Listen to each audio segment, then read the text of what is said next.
Un director artístico tiene que dotar a los escenarios en los que se va a filmar de expresión artística como de facilidades técnicas para poder rodar. Es decir, se encarga de aportar el entorno visual que requiere cada película. Es necesario saber todo lo que se sabe para poderse inventar lo que no se sabe.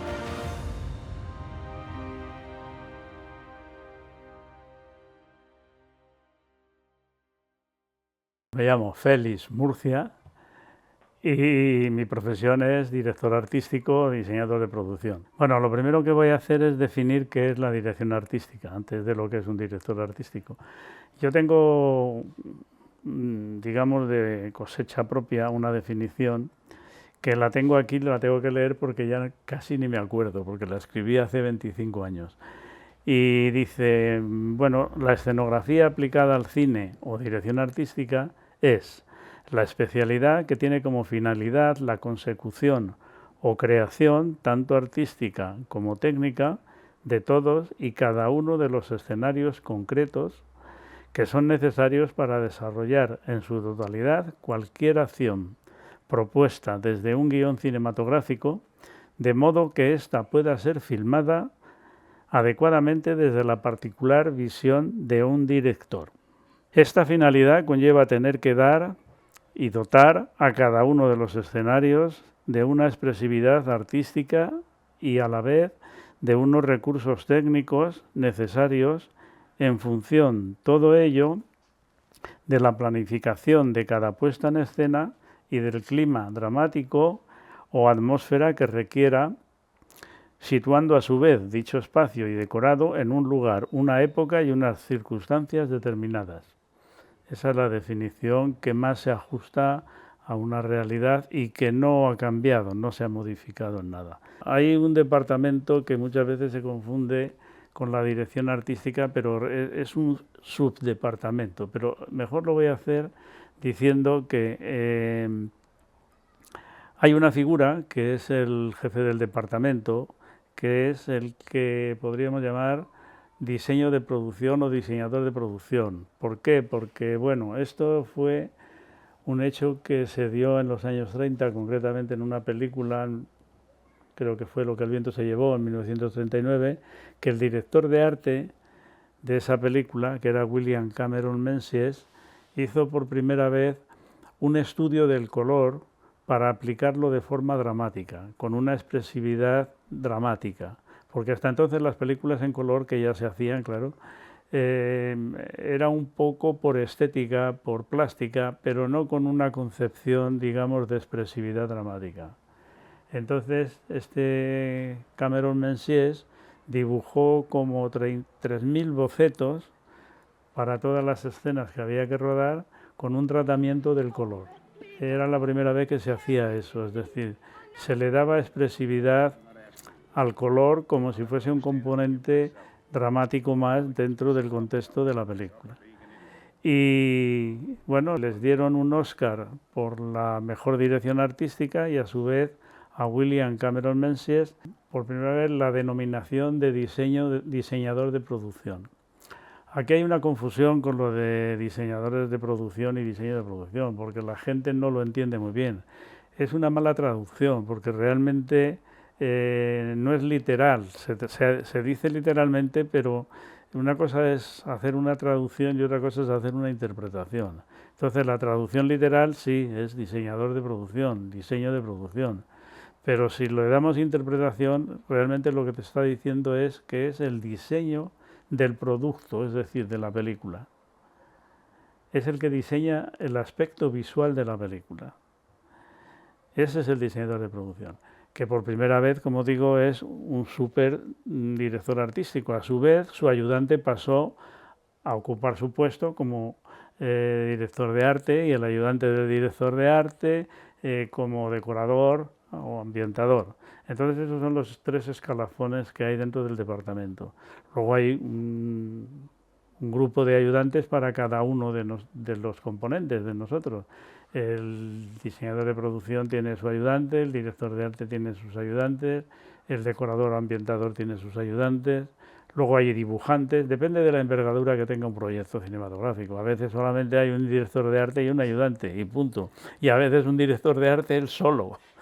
Es que eso como te diría yo, es en función únicamente del presupuesto y de la amplitud. El presupuesto está lógicamente en función de un proyecto. Y así es como surge esa figura. Pero realmente, hasta hace 4 o 5 años, hasta en Hollywood, que fueron los inventores de esa definición, los Oscars daban el Oscar a la mejor dirección artística. Ahora ha desaparecido esa denominación y se le da al mejor diseño de producción.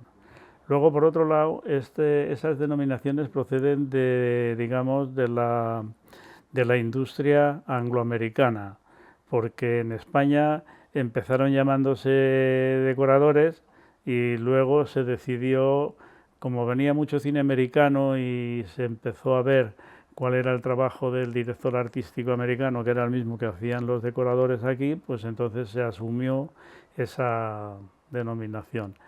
Y ahora ya están con la de diseñador de producción.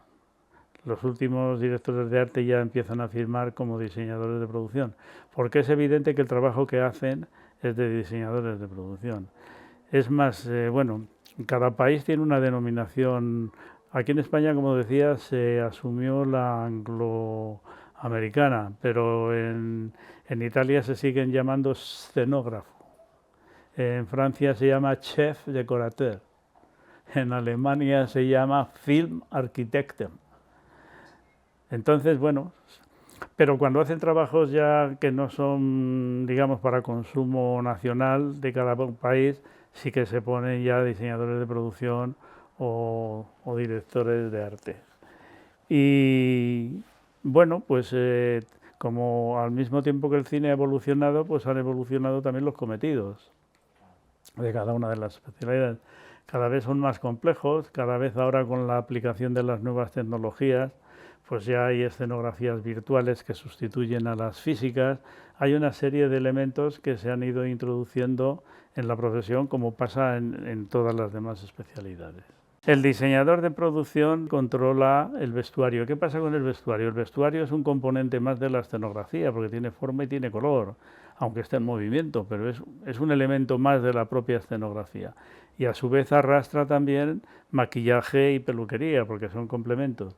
Entonces, bueno, pues de alguna forma, cuando el diseñador de producción ejerce como tal, controla de alguna manera o propone una serie de paletas de color que ya están, digamos, armonizando todo esto. Los decorados con el vestuario, con la peluquería, con el maquillaje. Cuando aquí todavía no se hacía el diseño de producción reconocido, sí que se seguía haciendo, porque los directores de arte seguían haciendo lo mismo que hacen ahora los diseñadores de producción. Es más, muchas veces cuando vienen producciones norteamericanas o inglesas, que ellos traen sus 3 figuras, se asombran de que en España una sola figura, al que llaman director de arte, que ni siquiera le llaman diseñador de producción, controle todo eso, ¿no? Porque ellos necesitan 3 personas y no una sola para hacer todo eso. Y bueno, pues esa es la diferencia, digamos, de los cometidos, pero en el fondo las denominaciones, según el modelo, como decía antes, de trabajo que haya que realizar, según el estilo del trabajo que haya que realizar, pues funciona de una forma o funciona de otra. Primero se empieza por la parte artística, que es la concepción que contempla el aspecto visual de una forma global que puede tener una película. Y una vez que tienes esto resuelto, pones en marcha los medios técnicos para que eso se pueda llevar a cabo. Tienes que tener en cuenta que eso se va a filmar con unas condiciones que afectan a la fotografía, que afectan al sonido, que afectan también al escenario en sí para el movimiento de actores, que puede ser un escenario natural que tiene que reunir unas condiciones muy especiales. Si es artificial no hay tanto problema, porque eso lo diseñamos y entonces ya lo hacemos a modo, con la altura suficiente para poder iluminar, sin techo naturalmente, porque los decorados en plató interiores no tienen están iluminados desde arriba, pero bueno, en general lo que se hace es adecuar técnicamente lo que hemos concebido artísticamente para que se pueda filmar. Bueno, todos sabemos que hay una psicología del color, que hay también una expresividad de la forma, entonces todo eso procuramos adaptarlo digamos, a la dramaturgia del relato que se está haciendo. Entonces, bueno, llegamos a cambiar los colores no por estética o capricho, sino porque se necesita crear una atmósfera para que la acción dramática eh, esté arropada por esa atmósfera. Y eso se consigue, pues eso, con la forma y el color. Sí, la escenografía cinematográfica realmente es efímera, no es lo que tiene, es como si fuese esa arquitectura efímera, pero también es pintura efímera, es decir, y se relaciona directamente con ambas disciplinas, o sea que realmente es crear unos espacios arquitectónicos que a su vez tienen una expresión plástica. Es una conjunción de ambas cosas. Más luego está realmente el condicionante más importante, que es el argumento que nos está contando lo que va a pasar en esos escenarios, que hay una lógica que todo el mundo conoce, no hace falta ser escenógrafo, ni director de arte, ni diseñador de producción, es decir, los colores vivos, los colores alegres, pues dan una sintonía con la comedia. Los colores apagados, grises, etcétera, es para secuencias o decorados más dramáticos. Eso es casi de conocimiento de un niño, ¿no? Pero claro, todo eso, digamos que es un argumento para iniciar un punto de partida, pero luego todo eso tiene un estudio más profundo, porque también el vestuario, los colores de la ropa influyen muchísimo en consonancia y armonía con el decorado. No podemos poner, hay veces que cuando se hace mal, pues resulta que alguien va vestido del mismo color de la pared y entonces, bueno, pues se empastan las imágenes y no funciona. Entonces, pues hay muchas cosas que hay que saber. Por ejemplo, pues bueno, cuando hay que saber cosas de fotografía también, cosas de sonido. Cuando se va a localizar escenarios naturales, hay que tener en cuenta el sonido, porque aunque estés en el campo, porque de repente resulta que es un pasillo de aviones y todos los días a las 3 pasa un avión, o cosas de estas, ¿no? O localizar a contraluz, porque la gente no sabe que precisamente lo que hace el director de fotografía es iluminar el objeto a iluminar, y entonces siempre tiene que tener una luz permanente. Y si estamos en el campo o estamos en la calle, como giramos alrededor del sol, pues lógicamente cambia la situación y entonces es imposible. Sin embargo, si estamos filmando de espaldas al sol, podemos iluminar al personaje o al objetivo que queremos. Todas esas cosas las tiene que saber un director de arte, porque lógicamente tiene que facilitar el trabajo a los demás, no solamente trabaja para él, trabaja para la película. Por lo tanto, tiene que tener digamos, unos conocimientos elementales, pero conocimientos de cómo trabajan las otras especialidades con las que se comparte el rodaje. Hay una película en la que pasa totalmente desapercibido y hubo un tratamiento de color muy específico, que fue en Días Contados. Días Contados, todo el mundo reconoce Madrid, reconoce los lugares que pasa todos los días, pero nota que pasa algo ahí, que no sabe el qué es, y es que hemos cambiado los colores de todo. Mejor dicho, no los hemos cambiado, sino que los hemos suprimido prácticamente. Entonces, la historia, que está basada en una novela de Juan Madrid, del mismo título, pues se desarrolla en el barrio de Malasaña. Cuando yo estuve con el autor, él me enseñó, hablando de los lugares que él reflejaba en la novela, todos me parecían que eran muy soleados, muy poco dramáticos para la historia que estábamos contando. Todo esto se desarrollaba en torno a la plaza del 2 de Mayo, en el barrio Malasaña. Y entonces, bueno, pues la misma plaza es un sitio muy amable, con arbolitos, con un kiosco, no sé qué, y entonces, bueno, pues eso no cuadraba en la película. Entonces yo le dije al novelista que lo iba a cambiar todo. Y no le gustó mucho la idea, pero luego cuando vio la película se dio cuenta. Entonces, bueno, pues es que realmente quitamos el color, el lema era ausencia del color, solamente había prácticamente 3 colores.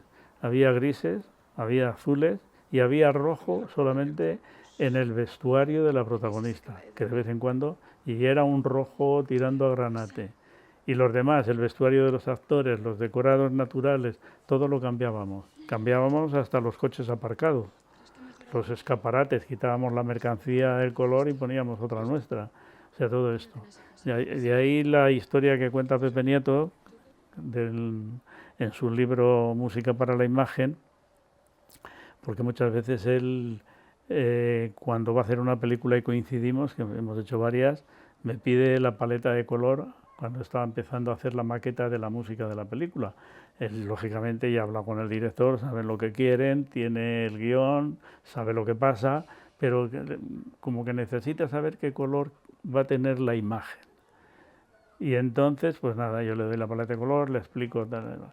Y se da la anécdota que en esa película precisamente fue a vernos al rodaje en un sitio que es muy conocido, que está detrás de la Gran Vía, al lado del edificio de la Telefónica, y habíamos cambiado todos los coches de una calle muy larga y habíamos puesto coches nuestros que eran todos en tonos grises, azules, de cualquier color menos un color primario o un color vivo. Y en unas tiendas que habíamos cambiado, lo que he contado, ¿no? La mercancía, etcétera. Y entonces él llegó allí y se quedó un rato en el rodaje y viene y me llama, dice, oye, dice, noto algo raro, pero no noto que hayáis hecho los de decoración nada. Digo, ¿nada? Bueno, entonces hemos cambiado todos los coches y se quedaba perplejo. Sí, bueno, pero eso pasaba en todos los sitios donde, en esa película, en todos los sitios donde rodábamos, hacíamos lo mismo. Lo que hace el diseñador de producción, que lo hace en una escala menor el director artístico, porque también son películas de menor envergadura y menor presupuesto. En el caso de que un proyecto necesite un diseñador de producción, puede tener varios directores artísticos, no solamente uno, puede tener hasta 4 o 5, según la envergadura del proyecto. Y a su vez, esos 4 o 5 pueden tener otro número de ayudantes y a su vez los decoradores ambientadores también. Entonces se hace un departamento enorme que está muy bien organizado porque se ocupa, digamos, para que lo entienda más claramente la gente profana en el asunto, en el tema, pues el diseñador de producción se ocupa de la parte artística y económica y el director de arte de la parte arquitectónica y, digamos, la materialización del proyecto que ha concebido el diseñador de producción. Yo creo que ninguno de nosotros nos basamos en el presupuesto para hacer mejor o peor el trabajo, o hacerlo más expresivo o menos expresivo, o de mayor calidad o menor. Nosotros hacemos lo que requiere la película. Luego, que el presupuesto no da, pues se recorta algo, pero no traicionamos el espíritu con el que hemos hecho el proyecto, porque haya menor dinero. Bueno, luego ocurren cosas graciosas con esto de los presupuestos. Yo hice Los Señores del Acero, Flesh and Blood, pues la escena primera es una invasión de una ciudad por unos mercenarios, un ejército de mercenarios, y está rodada en Ávila, delante de las murallas. Y esa fue, curiosamente, la última escena que se rodó de la película. Y entonces cuando estábamos montando todo el decorado, todo el tinglao que hay en la película, nos llamaron a capítulo los productores, eran americanos y holandeses, a mí como diseñador de producción, que entonces en esa película no hay diseñador de producción, es director de arte, pero es lo mismo en ese caso. Y al constructor, nos llamaron a capítulo y entonces fuimos a una reunión y nos pidieron que hiciésemos un cálculo, por favor, como así un poco angustiados, de cuánto iba a costar todo el montaje de lo que faltaba por hacer, porque solo tenían 1 millón. Y entonces nosotros nos fuimos, hicimos ahí unas cuentas, no sé qué, y bueno, dijimos, bueno, pues lo podemos hacer por 800.000. Bueno, pues llegamos allí, empezamos a hablar de los 800.000. Dice, no, si el millón es para que lo gastéis. Dice, pero es $1 millón. Era $1 millón. Lo hicimos por 800.000 pesetas y queda estupendo.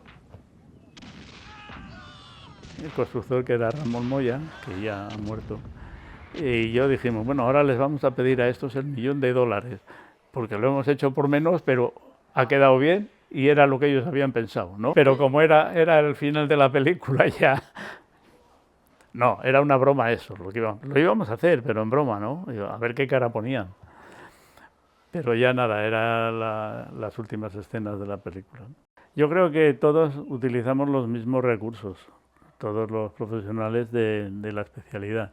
Luego cada maestrillo tiene su librillo. Entonces yo, cuando recibo el encargo de una película, lo recibo por parte del productor y por parte del director directamente. Hay un director de producción, que es el que se va a ocupar de poner al alcance de la película todos los recursos, y es con el que tratamos directamente, con él y con el director, porque el productor ejecutivo está todavía buscando dinero para financiar la película.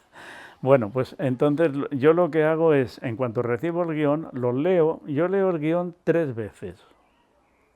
La primera lo leo como algo que no me afecta, es decir, como quien lee una novela para enterarme de lo que me quieren contar y qué grado de dramatismo tiene, de dramaturgia más bien. No puede ser una comedia, pero la dramaturgia es saber qué es lo que... Pues como si lees una novela. La segunda lectura ya es para saber lo que implica, es decir, lo que puede suponer en esfuerzo, en medios, en si se puede hacer con decorados artificiales o basta con decorados naturales bien localizados y adaptados.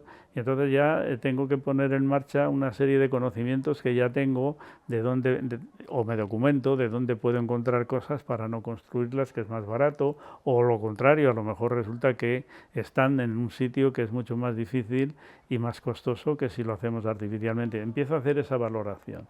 Y finalmente, una tercera lectura para, secuencia por secuencia, detallar y pormenorizar todo lo que es básicamente imprescindible más lo que voy a añadir.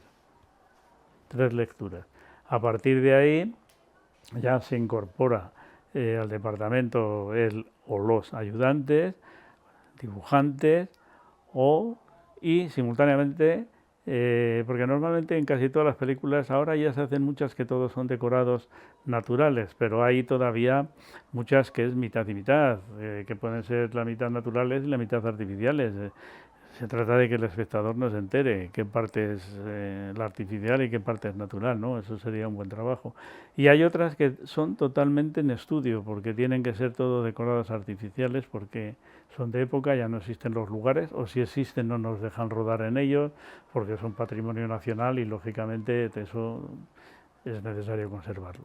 Y bueno, pues el proceso empieza así, se empieza a incorporar gente, se empieza a incorporar constructores de decorados, se empieza a incorporar atrecistas, se empiezan a incorporar los regidores, que son, digamos, los utileros, o sea, una serie de gente que compone el equipo. El equipo de dirección artística en una película algo más que doméstica supone unas 20 personas, sí. Pero bueno, si es ya una película de mucha envergadura, yo llegaba a tener hasta 130 o 140 personas. El departamento de dirección artística no incluye a los constructores, a los atrecistas. Estos son, digamos, servidores del departamento de dirección artística. Están al servicio del departamento. Lo que es en sí el departamento de dirección artística lo componen 3 figuras, nada más, y sus ayudantes, nada más.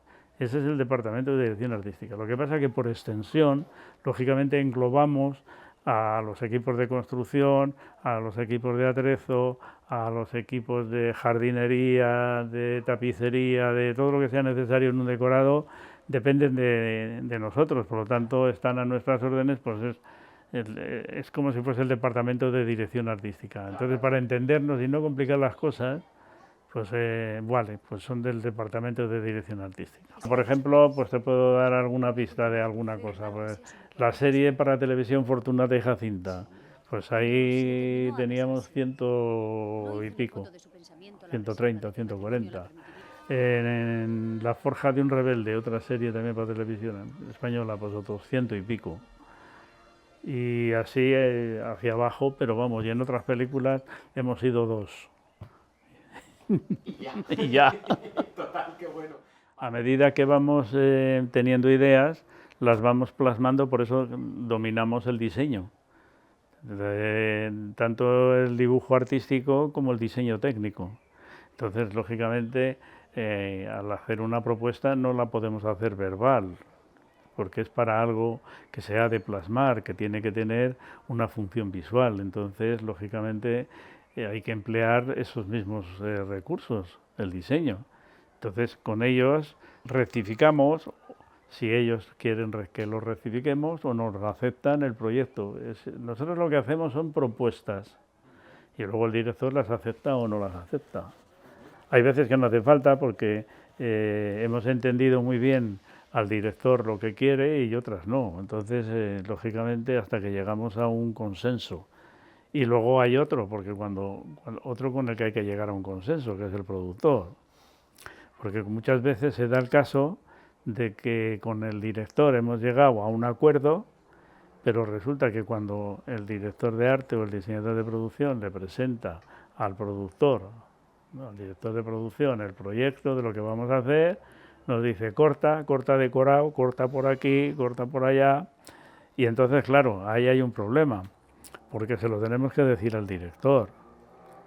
Entonces, si vas y le dices al director, oye, que me ha dicho el director de producción que este decorado tan bonito que tanto te gusta, le vamos a quitar esto, esto, esto y esto. Dice, ¿cómo? A mí me ha dicho el director de producción que está a mi disposición el presupuesto, que lo que yo quiera, que se va a hacer. Digo, pues bueno, entonces tienes que torear con los dos, porque no puedes ir al uno diciéndole que el otro te ha dicho, y entonces tienes que torear un poco y le puedes decir al director, y dice, bueno, esto que te gusta se puede hacer también de otra manera, y entonces le ofreces otra alternativa que de alguna manera esté más acorde con el presupuesto, con el director de producción, pero que al director de la película le parezca viable también, no tan bien como él se imaginaba, porque todos los directores, cuando llegan a los decorados que el día de rodaje, incluso las localizaciones, te dicen, no, está bien, está muy bien, vale, pero yo no me lo imaginaba así.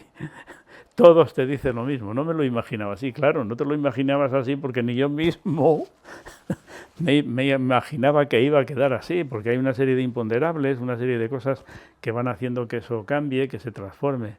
Pero el caso es que no traiciona para nada el espíritu de la propuesta. Nosotros tenemos que ser fieles al guión. Es más, evitamos leer la novela para que no nos traiga ideas que luego no se van a llevar a cabo porque no están en el guión. Otra cosa es después ya de que está hecho el proyecto, leer la novela, pero no es recomendable porque son dos lenguajes diferentes. Y es evidente que el lenguaje literario vuela y el otro no vuela porque es físico, o sea que de alguna forma lo que hay en imagen, por ejemplo, cada vez que se lleva alguna obra famosa al cine, pues por ejemplo El nombre de la rosa. Pues el nombre de la rosa, pues cuando la escribió Humberto Eco fue un éxito y a todo el mundo le gustaba. Cuando hicieron la película, muchos se decepcionaron. Y otros, sin embargo, que no habían leído la novela, dijeron, una película estupenda.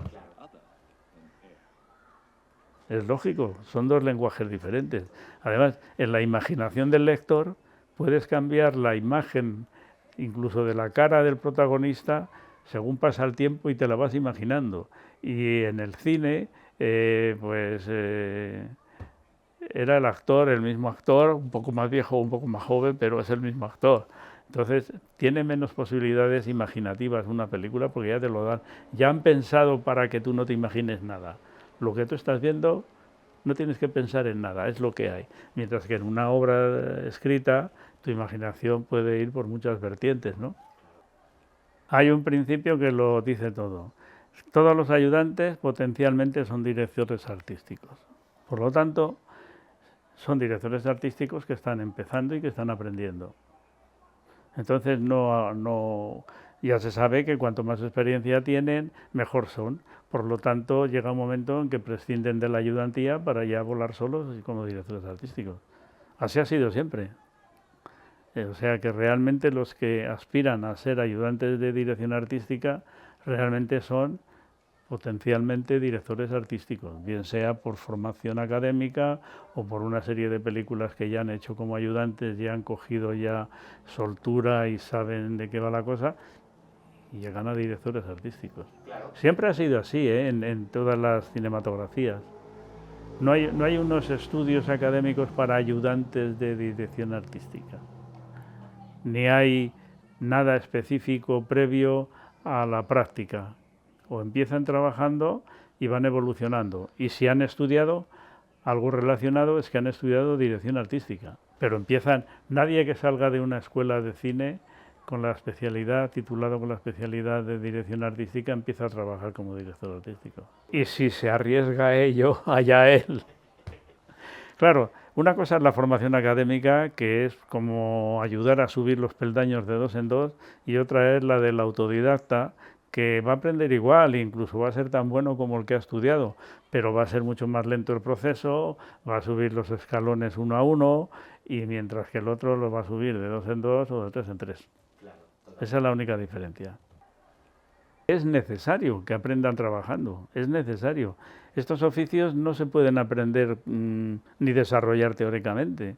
O sea, se pueden, digamos, incrementar conocimientos de tipo, pues por ejemplo, todo lo que es teoría de la historia del arte, la historia del cine, conocer, pero luego la práctica, que se trata de diseñar y realizar escenarios decorados, eso lo tiene que aprender viéndolo hacer. Los escenarios naturales nunca se puede rodar tal cual, porque no pertenecen a los personajes que los habitan. Hay que darle siempre un toque de personalidad de quien vive o quien lo...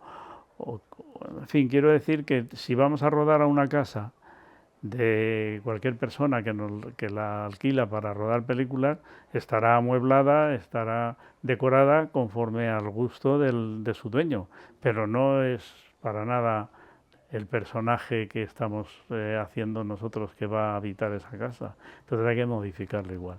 De todos modos, yo, para resumir un poco, yo suelo utilizar ambas cosas simultáneamente, de forma que no se note. Si dominan decorados artificiales, procuro dar a los naturales un toque de artificialidad para que esté en consonancia con los mayoritarios, y a la inversa. Si son decorados artificiales, les doy una mayor verosimilitud para que no canten a decorado de lo que es natural. Ese es un trabajo muy interesante porque supone equilibrar en ambos casos de forma que no se note qué es lo que has hecho. A mí en algunas películas, así en broma, amigos, conocidos, me han dicho, ¿pero qué has hecho en esta película? Y les cuentas lo que has hecho y no se lo pueden creer. Es un halago, porque precisamente eso es lo que pretendemos, que el espectador no note la artificialidad de los decorados. Sin embargo, hay otras películas que es lo contrario, como por ejemplo El perro del hortelano. El perro del hortelano se trata de que cante a decorado, porque es una obra de teatro y son escenarios naturales, todo. Pero sin embargo tienen un tratamiento en consonancia con el vestuario, que todo canta artificial, pero lo mismo que el texto, porque hablan en verso. Nadie habla así en la vida real. Luego está en consonancia con el argumento. En otras películas, como El Rey Pasmado, por ejemplo, pues ahí intentamos ser lo más fieles posibles en el rigor de lo que era el siglo XVII. Y eran escenarios naturales también, pero sin embargo ahí tratábamos de que fuese más riguroso, mientras que en la otra era todo lo contrario, tratábamos de que no fuera riguroso. Eso en cuanto a películas de época, pero luego en películas de época actual, pues como te contaba antes, en Días Contados. Días Contados, todo eran escenarios naturales, pero todos estaban tratados y el espectador no sabía que estaban tratados, pero sí que causaba una impresión, porque era Madrid, todo reconocible, pero era un Madrid un poco inhóspito, era un Madrid en consonancia con lo que estaba pasando en la película. Salvo una secuencia que hay, que es en Granada, que ahí cambiamos el color y pusimos colores más cálidos, porque ya está fuera de ese ambiente inhóspito de Madrid, es otro lugar es una escena amorosa que no tiene nada que ver con la trama, entonces, bueno, pues ahí, pues eso es lo que hay que tener, una cierta habilidad para combinar lo construido artificialmente con lo digamos, preexistente, ¿no? La documentación es fundamental, es decir, incluso aunque en el guión, en el argumento de la película haya cosas que no se van a poner, que no van a salir, que no se van a ver, hay que documentarse incluso, sobre todo en las películas de época, de la forma de los usos y costumbres de la época, el pensamiento de la época, cómo pensaba la gente, una serie de cosas. Bueno, nosotros nos tenemos que documentar hasta de los menús de lo que se comía en cada época. Y aunque luego es una cosa muy rápida y muy frugal, que se ve que comen y no saben lo que están comiendo, pero nosotros somos absolutamente rigurosos. Eso para nosotros al final es una fuente de información y más que de información cultural, porque adquirimos, aparte de que ya traemos unos conocimientos académicos previos de la historia del arte, en fin, de la historia de la cultura, de muchas cosas, luego documentándonos sobre épocas determinadas, en lugares determinados, aprendemos cosas nuevas.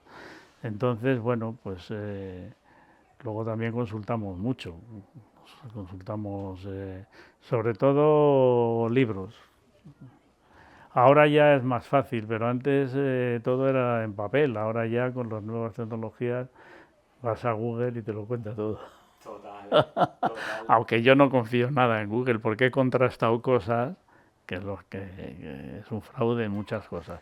Yo no digo que no, que es útil, para muchísimas cosas es útil, pero en cuanto a no contrastarlo, yo he dado muchas clases mucho tiempo, cuando traían algún trabajo los alumnos, todos traían el mismo trabajo. Todos lo habían cortar y pegar en internet, cortar y pegar. Entonces, bueno, pues ni siquiera os habéis molestado en fijaros si vuestro compañero lo estaba haciendo igual. O no lo han contrastado. Es que hay que contrastar fuentes de información. Bueno, realmente para que se pueda rodar tiene que estar todo en condiciones.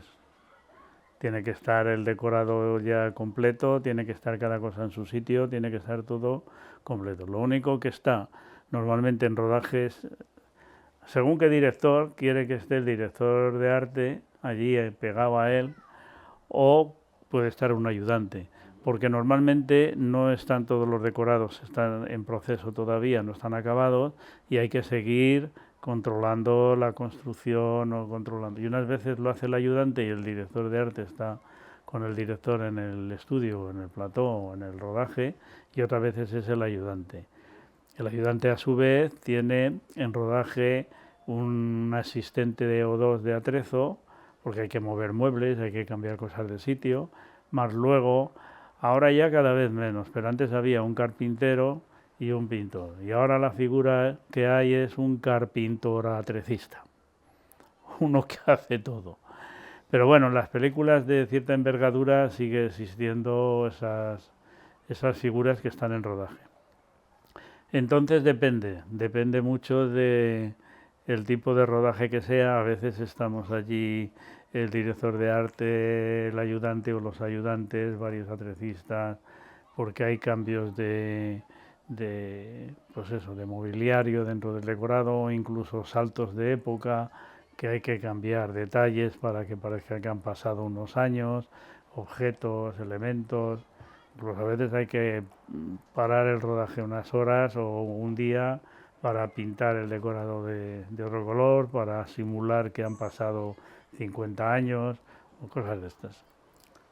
Eso más que nada es ya la asistencia en rodaje.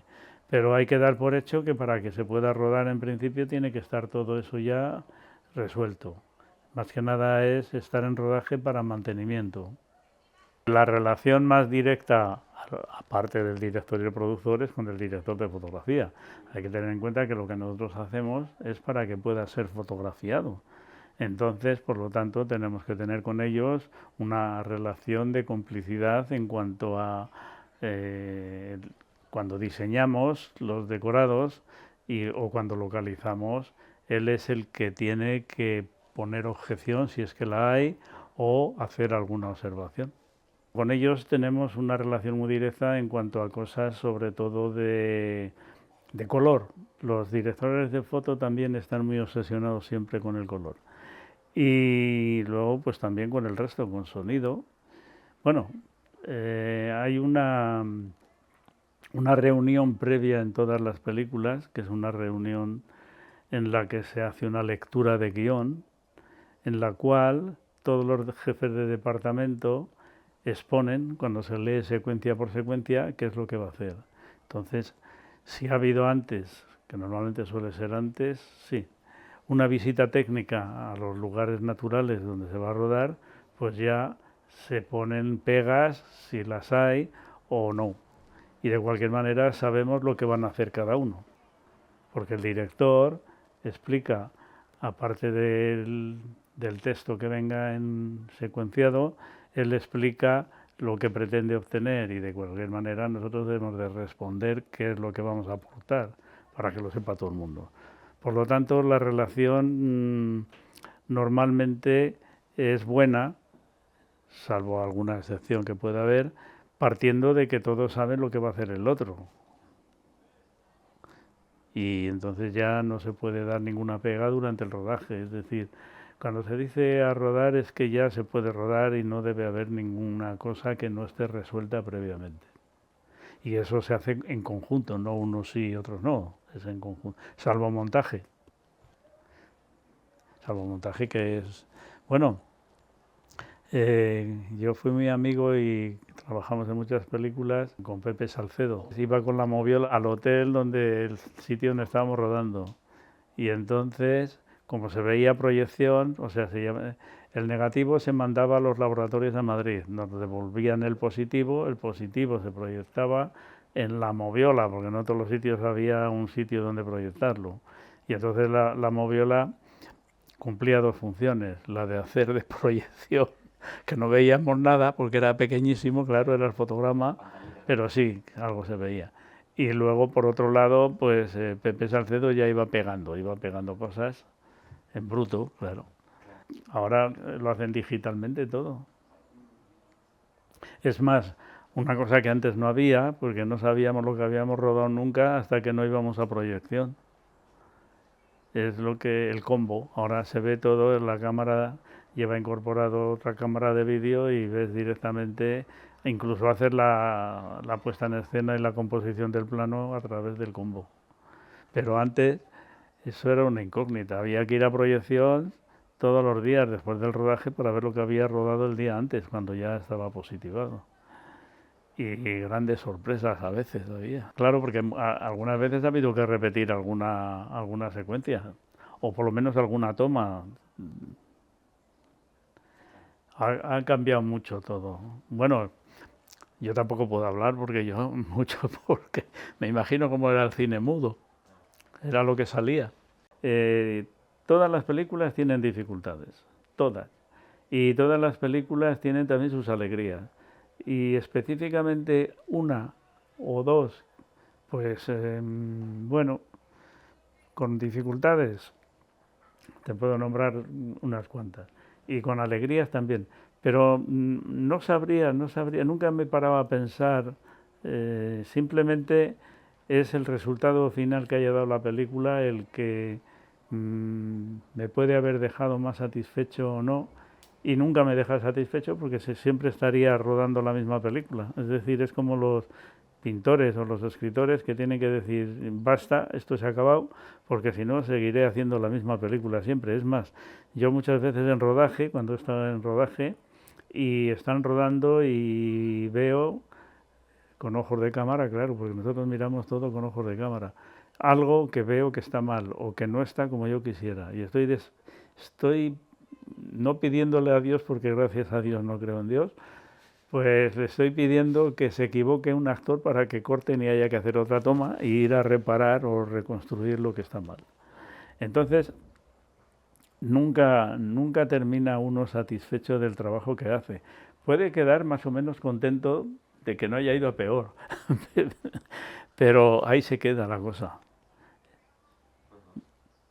Yo creo que como cada trabajo es un equipo distinto, una historia distinta, en un lugar distinto, eh, hacer comparaciones luego de unas con otras en cuanto a lo bueno o en cuanto a lo malo, no se sustenta muy bien porque hay mucha parte azarosa también.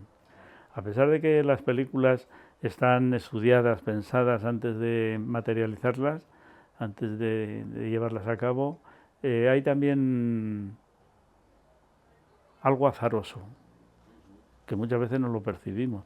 Muchas veces sí se percibe, ¿eh? Porque hay algunos directores, los directores son, yo lo digo mucho y la gente no se lo toma en serio. Los directores de películas, o sea, los directores de cine, son los únicos que pueden tener revelaciones. Imaginemos que una película ya está realmente diseñada, todo el mundo está de acuerdo en lo que va a hacer, todo el mundo lo sabe, cuál es su cometido, lo que tiene que hacer, lo que no tiene que hacer, la secuencia está clarísima, cómo va a ser, incluso los actores tantos con... Y llega el director y de repente la noche anterior ha tenido una revelación y te quiere cambiar todo. Dicen, no se puede. Dice, ¿cómo que no? Yo soy el director y lo puedo cambiar. Pues no se puede cambiar. La revelación hay que tenerla una semana antes, un mes antes o 2 años antes, yo qué sé. Bueno, pues eso es muy propio de algunos directores, no precisamente los buenos directores. Los buenos directores se saben las películas. Yo recuerdo, por ejemplo, uno de los directores más seguros que he visto yo en mi vida a la hora de planificar la puesta en escena era Mario Camus. Mario Camus llegaba al rodaje, decía la cámara ahí, ponle un 40, marcaba el lente, la lente, todo. Llegaba y en cuanto estaba instalado, ponía a rodar. De los más seguros, ¿eh? Luego hay otros, no voy a decir quién, pero era rodando con Alcaine, una película, que le decía, bueno, Alcaine le decía, bueno, ¿y la cámara dónde la ponemos? Decía, por aquí, por aquí, por aquí. Bueno, pues por eso, que también nosotros tenemos nuestros fallos, o sea, no... Pero lo que pasa es que lo de las revelaciones no. Yo nací en la posguerra, en el 45. Entonces eran años muy malos y de mucha escasez. Y mi padre había vivido 20 años en Cuba, se fue con 18 años y volvió con 30. Y volvió cuando la República. Y bueno, pues tuvo que apañárselas porque nunca contó lo que hizo allí, ni a qué se dedicaba, ni nada. En resumidas cuentas, que fue a parar a mi pueblo, que es Aranda de Duero, la provincia de Burgos, y porque vivía una hermana suya, que era el único familiar que le quedaba. Y vivía allí porque era, en principio fue monja, se salió de monja y se quedó como maestra en una de las escuelas del pueblo. Y al poco de llegar a él murió. Y entonces se vio allí solo y tal, y entonces, bueno, pues empezó a trabajar. Él había trabajado, creo, en Cuba, porque nunca lo dijo, pero se deduce porque sabía el oficio. Diseñaba azulejos. Entonces trabajaba durante el día en una fábrica de mosaicos y azulejos que había en el pueblo, y por la noche estaba pluriempleado en un cine. Y entonces en el cine, que al principio era el único que había, luego hicieron otro en el pueblo, pues allí los empleados se turnaban, un mes uno trabajaba de portero, otro mes de taquillero, otro mes de acomodador, otro mes de proyeccionista, otro mes... Sí. Y entonces cuando estaba mi padre de proyeccionista, entonces era como Cinema Paradiso, pues me llevaba allí con él y yo veía las películas desde una ventanilla de un cuarto que había al lado. Y cuando había alguna escena escabrosa, me sacaba de allí, me invitaba a una gaseosa en el bar del cine y hasta que pasaba la cosa. Y yo lo asociaba, lo del cine, con lo otro, con el otro trabajo de mi padre, porque yo también iba de vez en cuando a la fábrica, veía cómo hacía los dibujos, cómo preparaban grandes calderas de colores para hacer luego las tintadas, no sé qué, no sé cuánto. Y la primera película que yo vi en color se llamaba Corazón de Piedra. Era una película que una cosa casual. de un alemán que se llamaba igual que un director de cine holandés con el que trabajé después, que es Paul Verhoeven.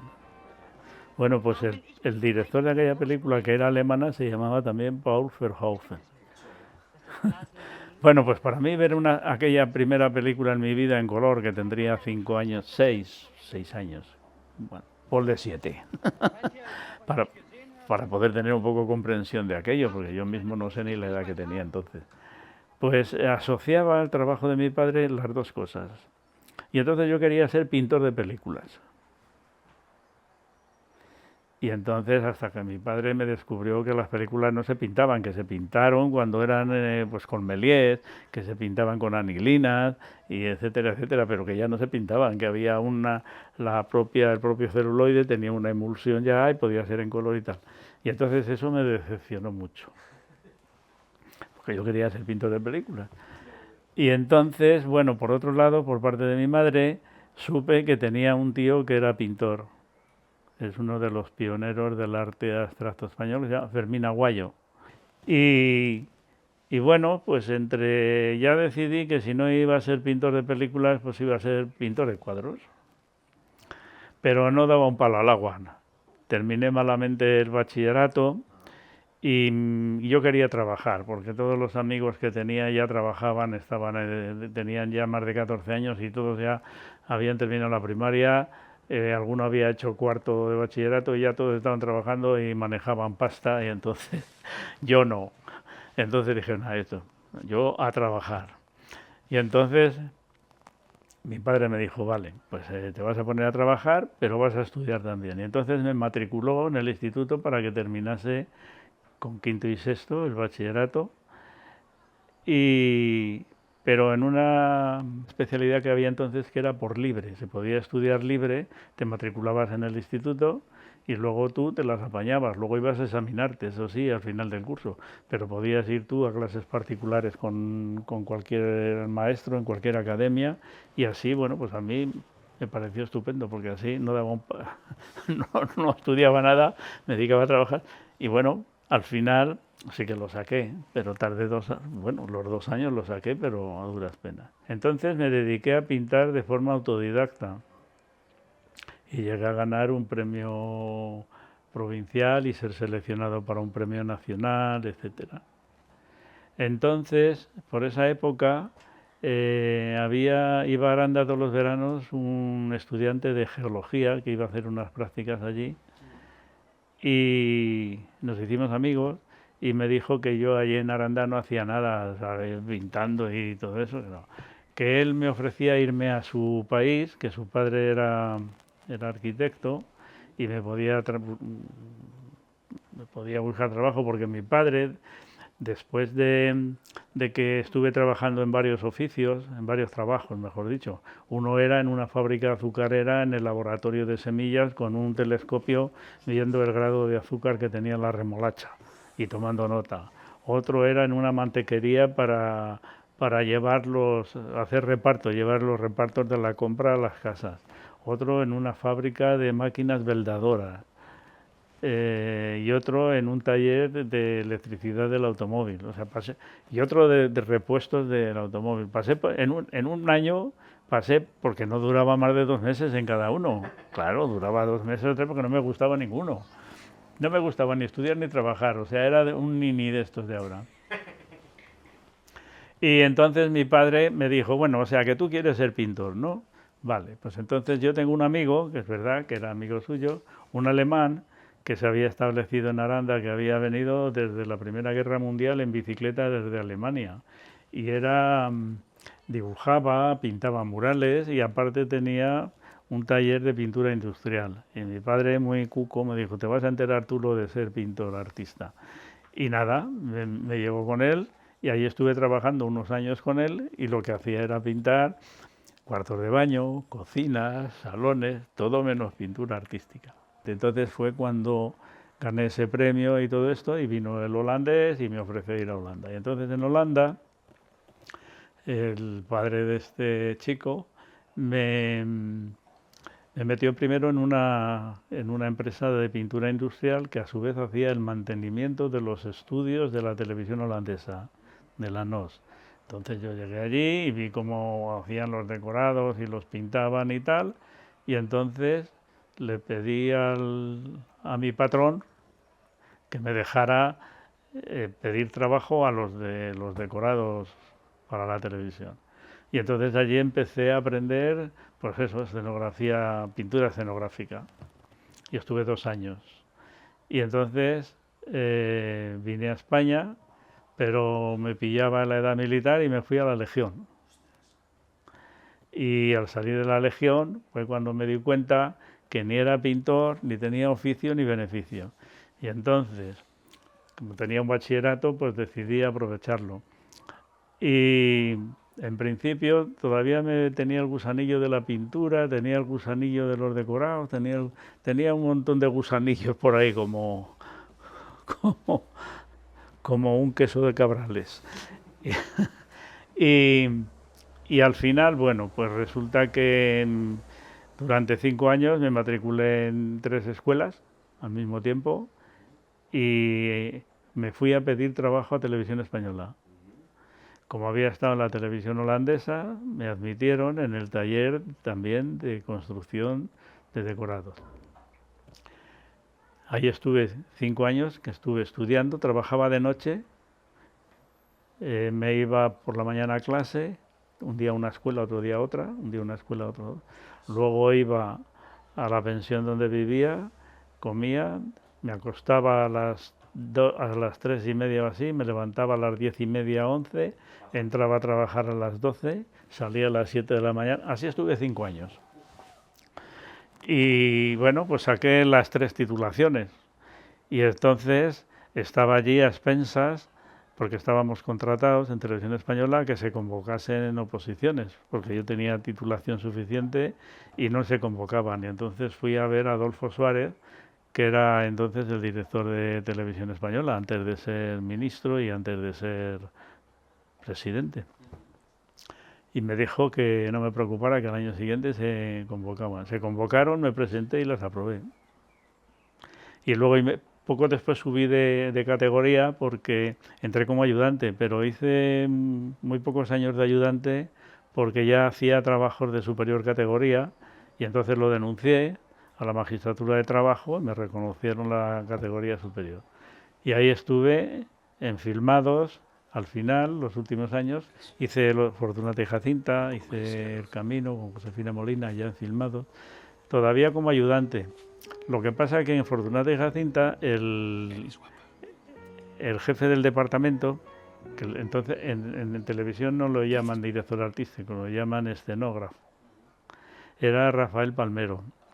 Y entonces yo iba como ayudante de él. Y pasó un poco lo mismo que esa evolución en el cine del diseñador de producción y luego ascendía el otro y cubría su puesto, etcétera, pues ocurrió lo mismo. De tal manera, porque Palmero se tuvo que operar de una pierna, se tuvo que dar de baja y entonces yo me hice con las riendas de Fortunata y Jacinta. Y a partir de ahí, pues ya con una categoría superior, me fui de televisión, pedí una excedencia y ya me dediqué al cine. Venga, Aurora, pon el arroz. Ahora. Yo solo he hecho 3 películas como ayudante. La primera fue Colorín Colorado, que fue en el 76, Del amor y de la muerte con Antonio Jiménez Rico, y la otra fue Arriba Zaña. La primera no era con Rafael Palmero, era con Jesús de la Barrera, otro decorador de televisión, y las otras dos sí. Y luego ya pasé de ahí a trabajar la primera película como decorador o el equivalente, entonces se llamaba decorador, como he dicho antes, pero es el equivalente a lo que era el director artístico con Manuel Gutiérrez Aragón, El corazón del bosque. O sea que yo creo que entre el 76 y el 77 hice como ayudante esas 3 y ya nunca más hice como ayudante. Y la siguiente ya fue como director artístico. La cara comida. Vino todo rodado. Ya te digo que yo era un ayudante aventajado porque tenía una formación distinta a todos los demás ayudantes. Había hecho 3 carreras, como quien dice, o sea que entonces, y todo relacionado con lo mismo, por un lado o por otro. Entonces, eso me daba mucha ventaja. Me daba tantas ventajas como que solo hice 3 películas como ayudante.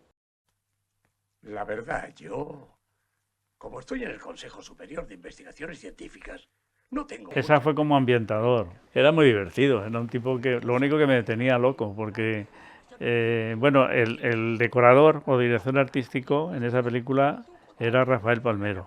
Yo no era ayudante, era el ambientador de la película. Entonces me tenía loco porque rodábamos en un castillo-palacio que tenía el Marqués de Cuba, porque se ha muerto en Villanueva del Fresno, o no, Aldea del Fresno. Y pues nada, era todo lo que había allí valía, todo, el complejo entero.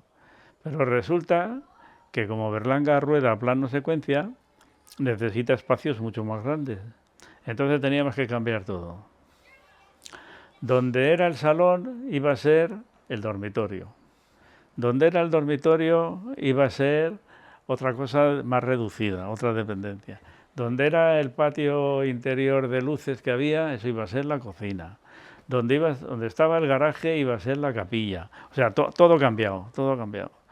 Pero salvo eso, que me dio mucho trabajo, todo bien, porque todo le parecía muy bien, estaba muy contento con todo y muy bien. Me llamó más veces para trabajar con él, pero siempre me pillaba haciendo otra película. Y curiosamente, la última que hizo, París Tombuctú, también me llamó a través de su ayudante. Y estaba también en otra cosa. Y ya finalmente me llamaron para un corto que hizo, el último trabajo que hizo, y tampoco pude. Nos llevamos muy bien y nada, y nos hicimos muchas risas también. Sí, bueno, es que somos amigos, entonces realmente todas las películas que hace siempre me llaman, lo que pasa es que ha habido algunas que no podía hacerlas porque estaba en otra. Pero normalmente he hecho casi todas, empezando por la primera suya dramática. Él hizo primero cine documental, que hizo El proceso de Burgos, y luego la primera película de ficción fue La fuga de Segovia. Ahí concretamente era que no nos dejaban rodar. Estábamos en la transición, casi, ¿no? Estábamos antes del 82, que fue cuando ganaron los socialistas, pues estaba todavía el gobierno de Suárez y había... La Constitución se acababa de hacer 3 años antes. Entonces, bueno, pues había todavía muchas reticencias en todo lo que estaba relacionado con los etarras, con el País Vasco, con las fugas, pues existía ETA todavía, claro. Y no nos dejaban ver ninguna cárcel para reproducirla ni siquiera artificialmente. Y entonces, pues uno de los presos fugados, que escribió después un libro sobre cómo lo habían hecho, la fuga, y luego terminó siendo productor, se llama Ángel Amigo, pues me dibujaba cómo era la cárcel, como Dios le daba a entender. Bueno, no es que fuese gran dibujante, pero sí, se entendía. Y yo eso lo pasaba limpio en una...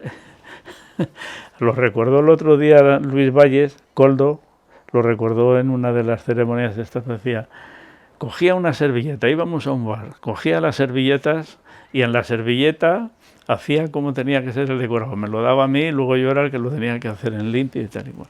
Bueno, pues hacíamos eso. Y reprodujimos pues la cárcel de Segovia prácticamente entera, el interior, los interiores, el patio, los túneles, y creo que hay un par de decorados más fuera de ahí. Lo demás todo es allí, es la fuga, el proceso de la fuga, la propia escapatoria y nada, todo se rodó en un colegio en Tolosa, un colegio que ya estaba abandonado porque lo iban a tirar y aprovechamos parte del colegio, porque la capilla era una iglesia, es la galería, una de las galerías de la cárcel, una reproducción construida artificialmente utilizando la iglesia como nave, como plató. Pero ¿qué pasa? Que la cárcel de Segovia era de las que se hicieron en la República como la cárcel modelo, que se llama el modelo por eso, porque eran todas iguales, la de Segovia, la de Burgos, la de no sé dónde, la de Burgos no, curiosamente, pero muchas eran iguales todas, de Guadalajara, por ejemplo, también. Y tenían forma de cruz, tenían 4 galerías. Entonces yo solo tenía espacio para hacer una, y hacía una, pero le cambiaba el fondo, daba la vuelta al compartimento de las garitas, donde estaban los funcionarios, y ya donde estaba la puerta de entrada, ahora estaban al otro lado y parecía que era otra galería. Trampas de esas que se suelen hacer en el cine. Son 2 experiencias muy diferentes, muy diferentes. La de Los Señores del Acero, pues para mí era una película importante porque acababa de aterrizar prácticamente en el cine español. Y bueno, pues yo creo que favoreció un poco aunque el idioma oficial en la película para el equipo era el inglés, y yo no hablo inglés, pero hablo holandés. Entonces, como el director era holandés, la productora era holandesa, pues... por otro lado, la productora Impala me recomendó también, el director de producción era Carlos Orengo, con el que ya había trabajado antes. En fin, tenía una serie de, digamos, de facilidades para ser yo el director artístico de la película.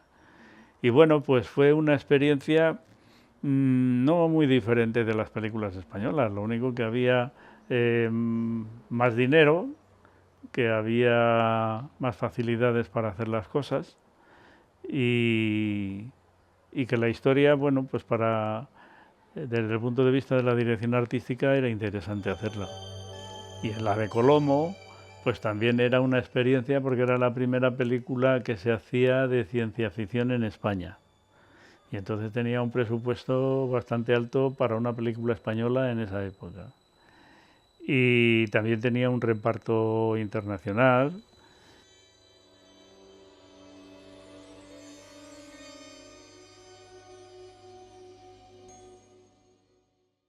Bueno, porque coincidió que esa película era del año que se inventaron los Goyas, por decirlo de alguna manera. Entonces es el primer Goya de la primera edición al primer director artístico. La Academia elige a Dragón Rapid de Félix Murcia.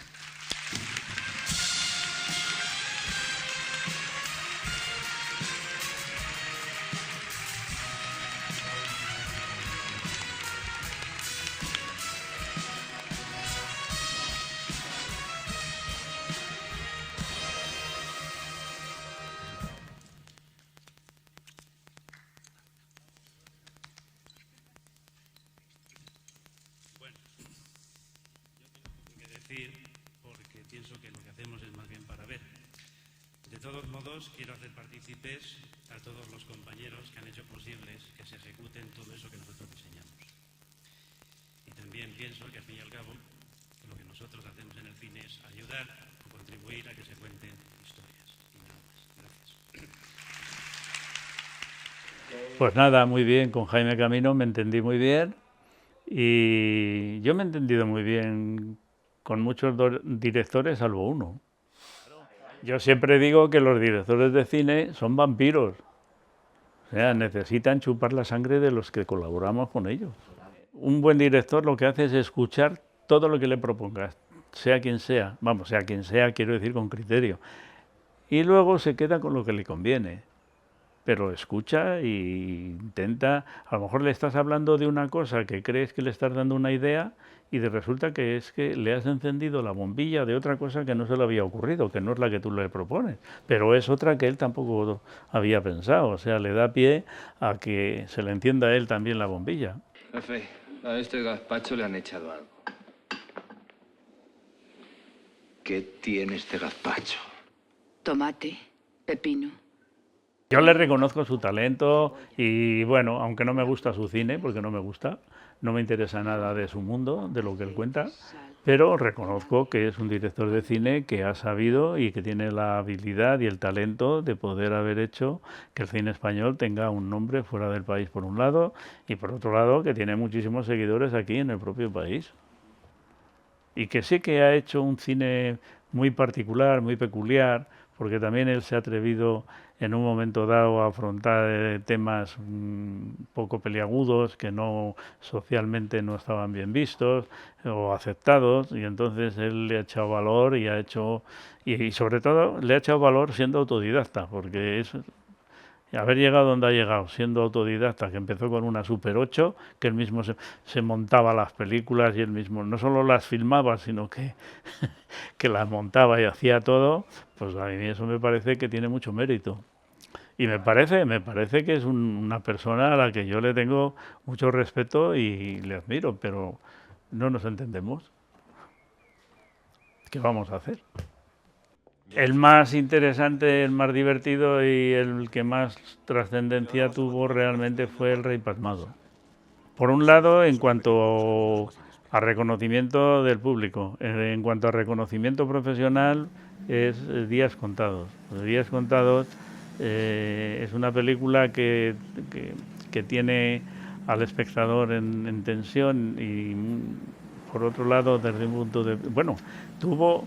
Hasta hace 2 o 3 años era la película más nominada. Creo que tenía 19 o 18 nominaciones. Hasta hace 2 o 3 ediciones de los Goyas, que creo que ha sido no sé quién. Sí, pero era el que más... Ha estado 30 años casi teniendo el que más nominaciones. La película que más nominaciones ha tenido. Sí, bueno, hice con ella El pájaro de la felicidad. Y confesado. Aquí está el ejemplo. Ahí está. Y Perro del Hortelano. No tengo más. Iba a haber hecho Tu nombre envenena mis sueños, pero no la llegué a hacer. Bueno, pues fue buena. Realmente yo con Pilar me llevé muy bien. Lo que pasa es que era mucha Pilar. Sí, una mujer muy, muy especial. Y bueno, pues nos entendimos muy bien. Yo pensaba que no nos íbamos a entender, porque realmente empezamos a trabajar muy tarde, porque nos conocíamos ya de los años de televisión, aunque no habíamos coincidido en ningún trabajo, pero sí sabíamos quiénes éramos ambos. Lo que pasa que, bueno, hicimos una cierta amistad, no solamente... éramos colaboradores o no me llevaba bien en el trabajo, teníamos una amistad personal. Y el premio es para... Vamos a ver. Félix Murcia por El Rey Pasmado.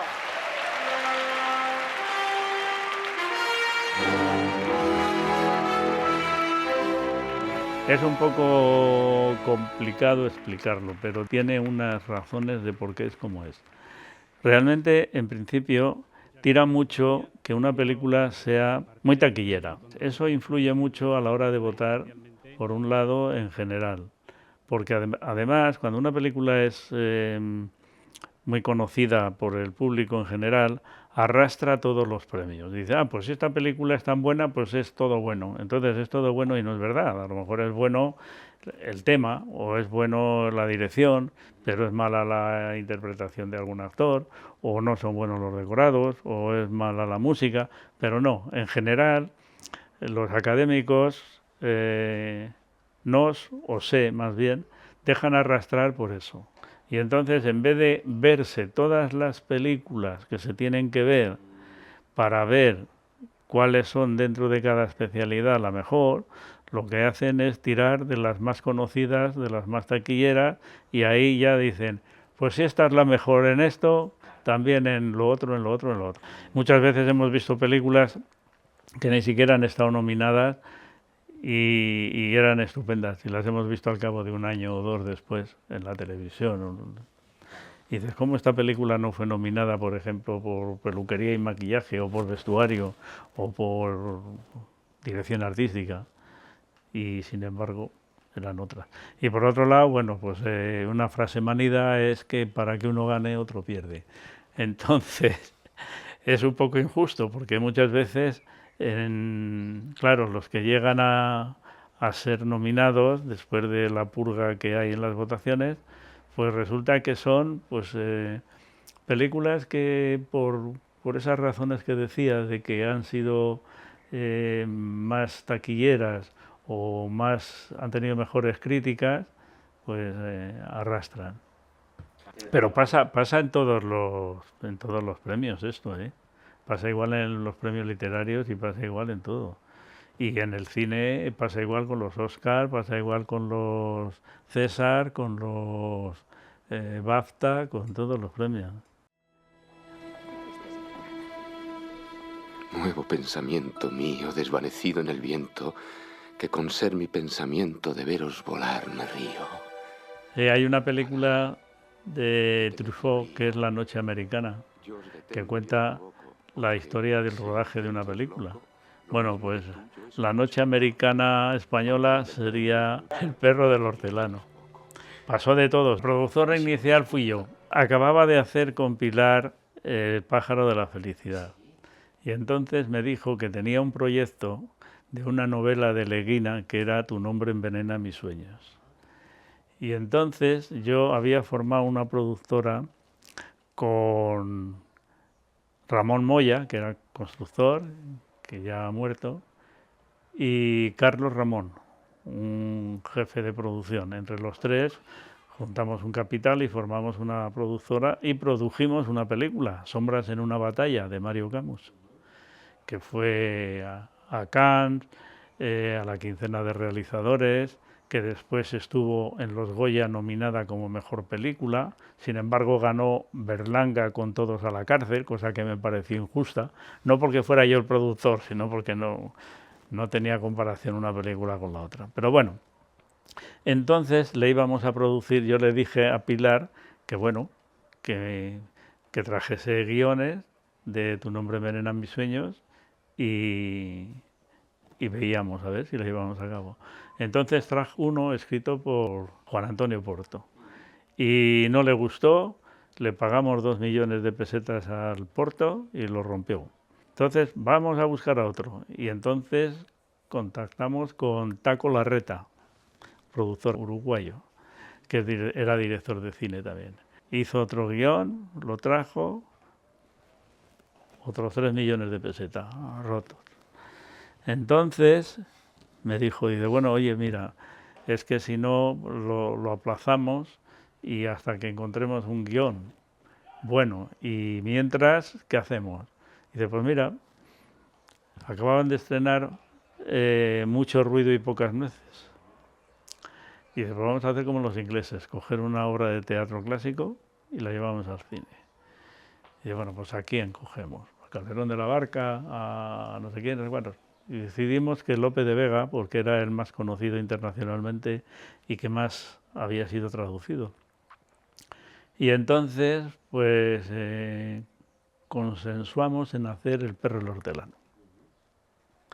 ¿Qué pasó? Que empezamos a prepararlo. Fue una fórmula de hacer un guión para una película sobre una obra de teatro que creo que no se ha hecho nunca en ningún sitio. Trabajábamos sobre el libreto escrito en verso del siglo XVII. Entonces ahí está escrito, como se hacía antes el teatro, que entraban en escena, pero no te decían dónde estaban. O sea, entra Dorotea y dice no sé qué, no sé cuántos. Entra no sé qué personaje y dice no sé qué, no sé cuántos. Están en el palacio de la duquesa de Belflor. Ya, pero ¿en qué dependencia? No lo decía. Además transcurría en Nápoles la historia. Entonces yo estaba bien documentado de que Nápoles, de esa época del siglo XVII, no quedaba prácticamente nada porque fue bombardeada en la Segunda Guerra Mundial. Entonces vi documentalmente vestigios de que quedaban algunos edificios de esa época en los que había mucha ornamentación de azulejos, como en Portugal. Había una cultura del azulejo y además se parecían. Y entonces, pues, tuve la revelación y dije, nada, esto lo rodamos en Portugal, porque yo conozco bastante bien Portugal, he estado ya más veces, he rodado allí y me voy con la cámara y en una semana traigo todas las localizaciones, y así fue. Y entonces, con las fotos de las localizaciones, ya montadas sobre unos álbumes, íbamos leyendo en su casa por las tardes el libreto. Y decíamos, vale, pues este acto lo vamos a poner en el jardín. Y ya tomaba apuntes Pilar y decía, jardín del palacio de no sé cuántos, la duquesa va paseando y aparece este y le dice tal, ¿no? Y así íbamos eligiendo los escenarios por las localizaciones que yo traía. Y así se formó ya el proyecto. ¿Qué pasó? Que se suspendió porque realmente deshicimos la productora, los 3 socios, porque hubo un fraude por parte de uno. Se quedó él con la marca y al cabo de un año, como el proyecto estaba hecho, le ofreció a Pilar hacerlo él con la misma marca que se llamaba Cayo Largo, que fue una invención mía, y yo ya iba ahí como director artístico. Y nada, se hizo tal cual estaba el proyecto como ella y yo lo habíamos dejado. Cambió de director de fotografía porque ella quería a Aguirre Saraué porque siempre trabajaba con Aguirre Saraué, pero Aguirre Saraué estaba no sé dónde y le vino muy bien que se suspendiera durante un año eso porque ya había acogido a Teo Escamilla y con Teo Escamilla no se entendía Pilar. Y entonces le vino miel sobre hojuelas y ya vino Javier Aguirre Saraué. Y nada, el rodaje, fuimos a rodar y empezamos muy bien, todo muy maravilloso, el vestuario, los decorados, el service lo hacía una productora portuguesa y que yo conocía, por cierto, también, que se lo presenté yo a ella, yo los coordiné. ¿Y qué pasó? Pues que mi socio volvió a hacer otra tarafulla y presumía de que tenía el dinero para hacer la película y no tenía ni la tercera parte. Entonces llegó un momento en que ya no cobrábamos y una semana, otra semana, otra semana, otra semana, hicimos una huelga y decidimos parar la película y la paramos. Nos volvimos a España y al cabo de 15 días los productores buitres, los 4 jinetes del apocalipsis que llamo yo, ¿qué hicieron? Decidieron quedarse con la película para terminarla. Pero lo que no sabe la gente, mucha gente cree que pagaron algo, no pagaron nada. Pagaron una peseta simbólica, porque el fondo de cocodrilos del ministerio tiene un fondo precisamente para casos de estos, para poder terminar las películas. Les dio a ellos la pasta, ellos le dieron a Carlos Ramón la peseta, se quedaron con los derechos, nos pagaron y se terminó la película.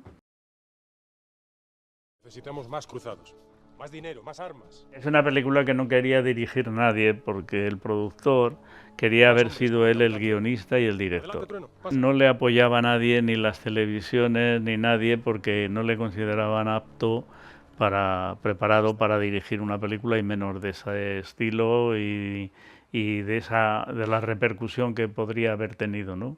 Porque el tema del Capitán Trueno, el cómic, es muy conocido. Entonces, bueno, pues como no encontraba cómo hacer, no encontraba ni director tampoco. Y al final consiguió arrancar la película, pero también engañándonos a todos, porque nos dijo que tenía 10 millones de euros para hacerla y tenía 3. Entonces se amparaba mucho porque él había ido a hacer un curso a Estados Unidos de cine, un curso, que no hacer carrera, sino un curso. Y venía presumiendo mucho de eso, de que había estudiado cine en Estados Unidos y tal y cual. Pero sabíamos que no era verdad, pero bueno. Y tanteaba a todos los directores para ver si la querían hacer, porque como él ya no le dejaban hacerla, como productor sí, pero como director no. Y entonces, bueno, pues todos los directores con los que hablaba, que fueron unos cuantos, le dijeron que no. Dijeron que no, porque en primer lugar el guión era un guión absolutamente malo. ¿Para qué nos vamos a andar con tonterías? Era malo, nada de eufemismos, era malo. Bueno, total, que al final el penúltimo que tocó fue Daniel Calpasoro, y Daniel Calpasoro lo leyó y me llamó a mí y me dijo: oye, ¿tú vas a hacer esta película? Digo, pues creo que sí, porque me pagan bien, me han ofrecido y es un tema que puede ser interesante si se hace bien y tal. Y Dice, pues no la hagas porque va a salir un bodrio, porque además esos tíos no son de fiar y tal. Y ya no podía porque tenía un contrato firmado. Y entonces le dije, pues mira, lo siento, pero la tengo que hacer porque tengo un contrato firmado. Y si no lo hago va a ser mucho peor. Y la hice.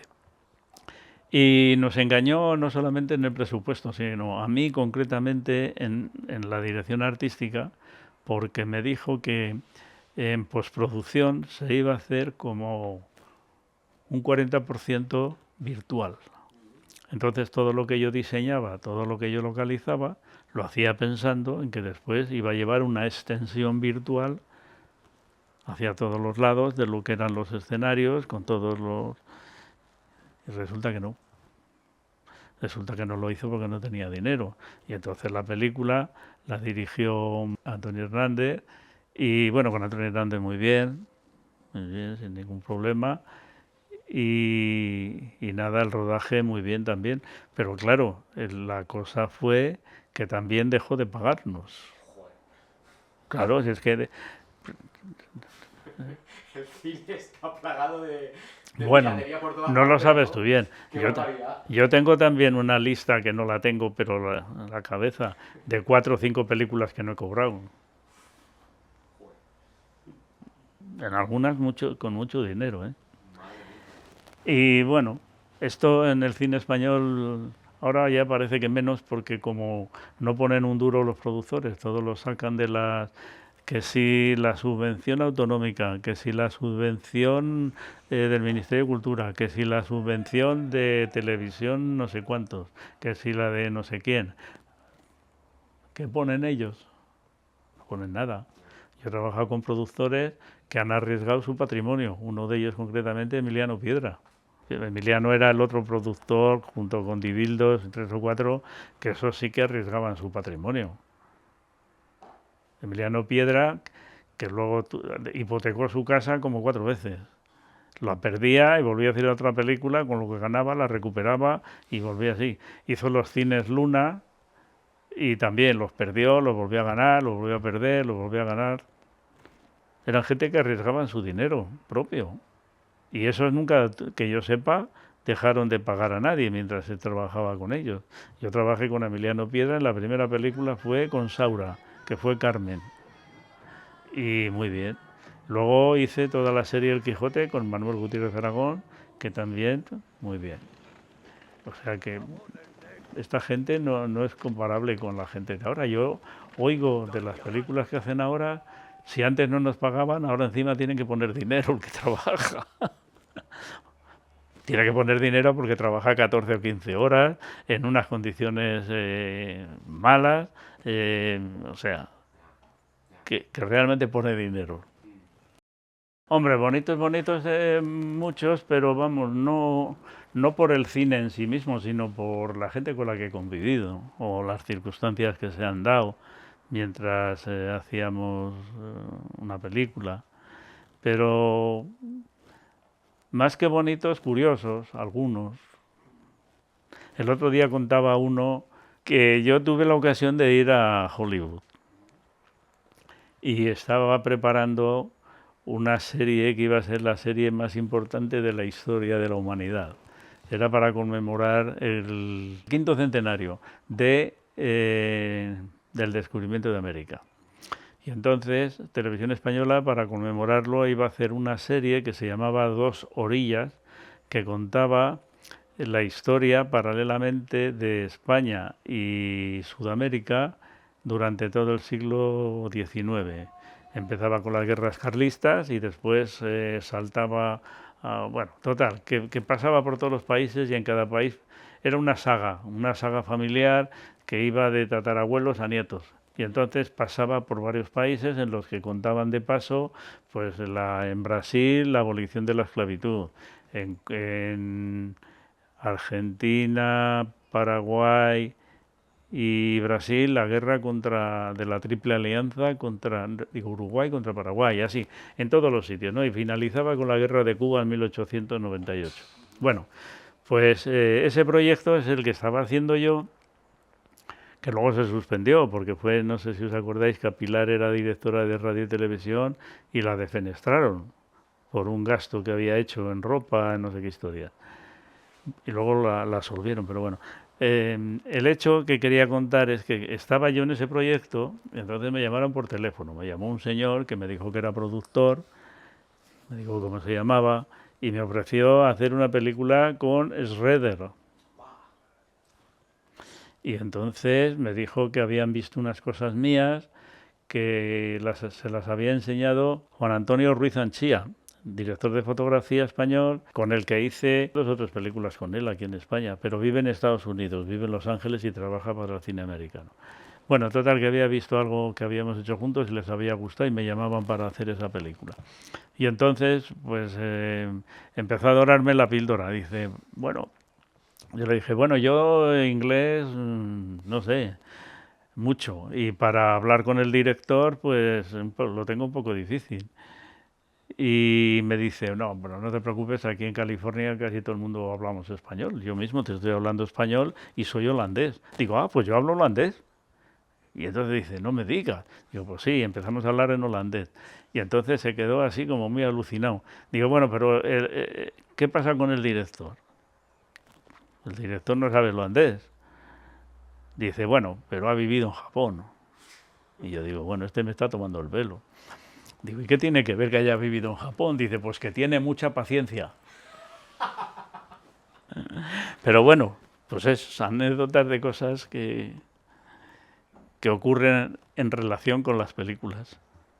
Pero no siempre se tiene, vamos, por lo menos yo, hay muchas personas que sí, a lo mejor recuerdan hechos memorables. Yo, memorables, no muchos. Pues mira, casualmente, media hora antes de que llegaseis vosotros, me ha llamado Andrés Santana, que ha producido muchísimas películas. Casi todas las que yo he hecho con Imanol ha sido él el productor. Él hacía de productor y de director de producción y de ayudante de producción y de lo que fuera. Pero bueno, sí tiene mucho peso. Ha sido vicepresidente de la Academia. Sí, es muy conocido como productor en el mundo del cine. Pues lleva unos años que solo se dedica a hacer documentales para la televisión. Y me ha contado ahora que ahora estaba preparando un documental que va a hacer en octubre sobre Manuel Gutiérrez de Aragón.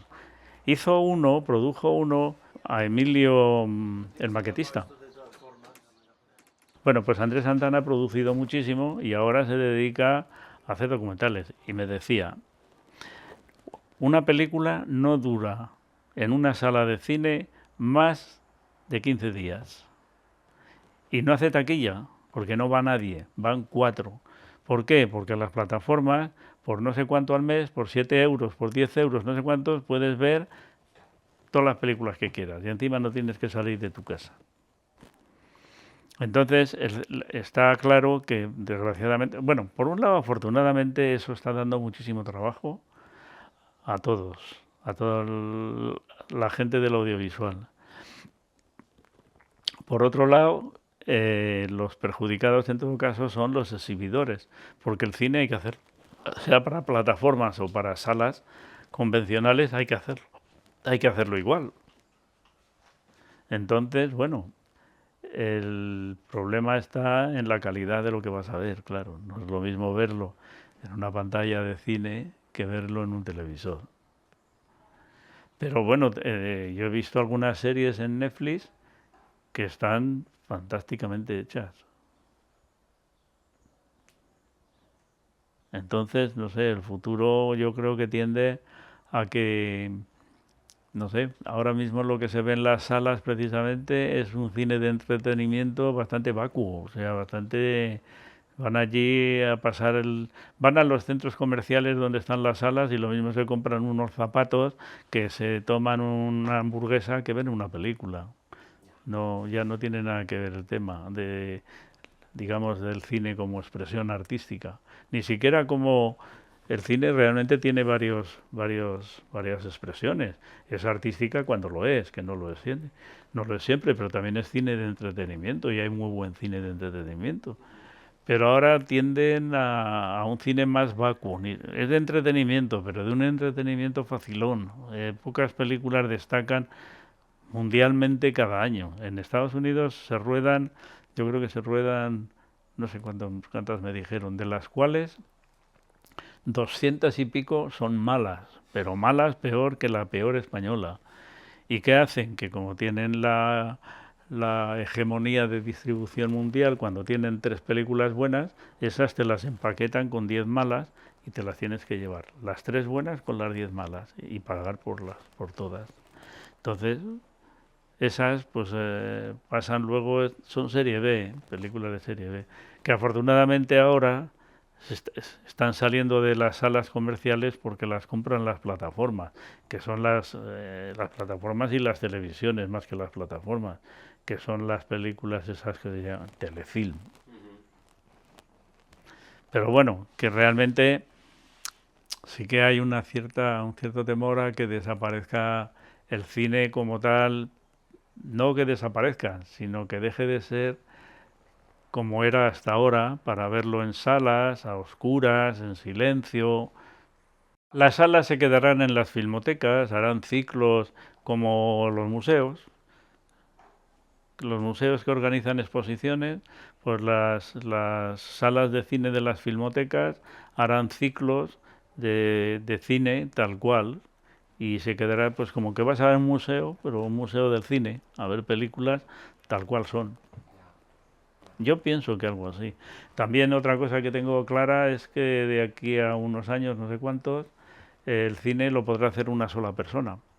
Con las nuevas tecnologías ya se escribe el guión, se hace la música, se hace el montaje, se generan virtualmente personajes. Poco falta ya para que una sola persona, aquí sentada con un ordenador, haga una película él solo. Lo mismo que un pintor se enfrenta a un lienzo, o un compositor a un piano, o un escritor a un ordenador, iba a decir a un bolígrafo. Bueno, pues eso ocurrirá tarde o temprano. Porque ahora la servidumbre que tiene esto es la tecnología. La tecnología, hay que llevar estos aparatos, hay que llevar la luz, hay que llevar micrófonos, hay que llevar una serie de cosas que luego, con programas especializados, lo tendrás en un ordenador y ya está.